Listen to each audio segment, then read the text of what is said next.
Recently, I went to a mineral club meeting, and one of our members had recently gone to Florida, and so he did a presentation on the cool fossils he found, and he actually brought some back to share with the club. So we were allowed to get a goodie bag and fill it up with some fossilized shells and then some beach tumbled bone. So I'll start with the shells. I'll give a close-up, and I'll make sure to, if I can get the names, I'll put the names up. These are all fossilized shells. And they come from a certain time period. I'll make sure to put that time period up. But I found these very cool. Got interesting textures and different species of shell.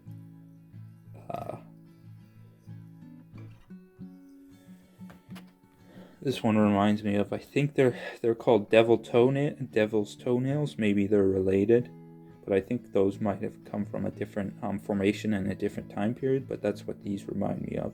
I think those devil's toenails maybe come out of Texas. I've seen them in the videos before.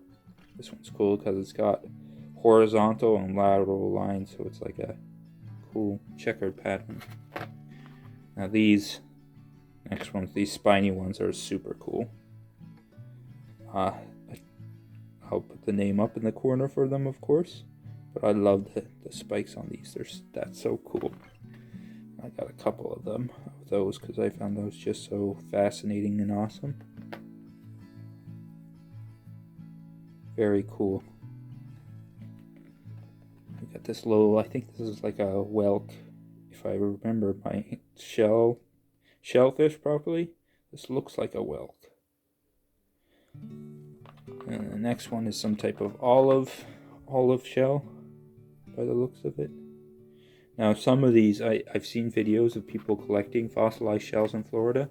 Some of these, depending on how they fossilized and the minerals they fossilized around, or the minerals that were in the same environment that they fossilized in, these can actually be fluorescent. I've seen videos where people go on like gravel roads with the UV light at night and pick up these awesome cool fluorescent shells.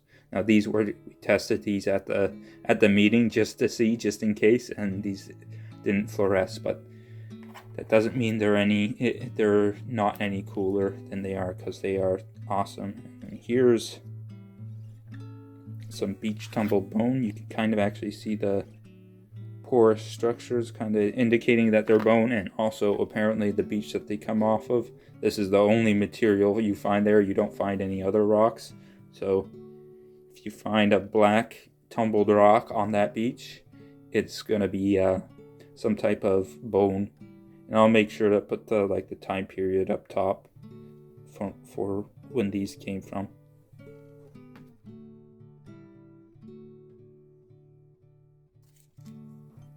Now, on top of the fossils that I got, there was also a small silent auction at our meeting, so I picked up a couple pieces that were interesting to me. This is a nice slab of amazonite from the Barrel Pit in Quadville, Ontario. This is a spot that I have not visited yet. It's definitely on my list, but I thought I'd pick this up. I thought it was a semi-decent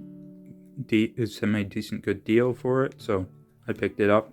Maybe when I start working on making cabochons, I can turn this into some material, or if there's somebody who's interested in amazonite from Ontario, I can slice off a couple chunks for them and send it to them, because I always love to trade with other people. But yeah, nice chunk of amazonite, and then I'll show you one other piece. Now here's the other piece. It's a large fossilized coral known as favosite. It comes from Hungry Hollow, Ontario, so I've actually collected there before. I've only found like shards of this, so to have a whole one, I think it was a pretty good deal. And I also bought it for another ulterior motive, and I'll show you in a second. But it's a nice large fossilized coral. But I'll show you why I actually bought it in the first place. So last year I was actually gifted a favicite. I didn't realize that's what this was until I saw this at the auction. But I was gifted this by my good friend Kate, and she found this in the St. Thomas area of Ontario, and this one had been partially calcified, so she had actually put it in a little bit of acid to clean it up, and what happened is it actually exposed the internal structures. So I thought it was cool if I had a whole one to compare it to the one with the internal structures exposed. So that was my main reasoning for buying this guy, because now I have a pair and I can display the internal structures and the external structures, so to say, of this cool fossil species.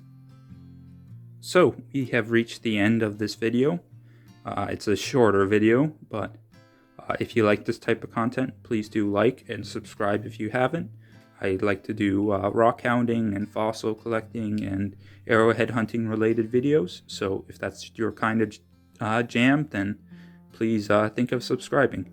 And I just want to thank you again for watching, and please have a good day, and I'll see you in the next video.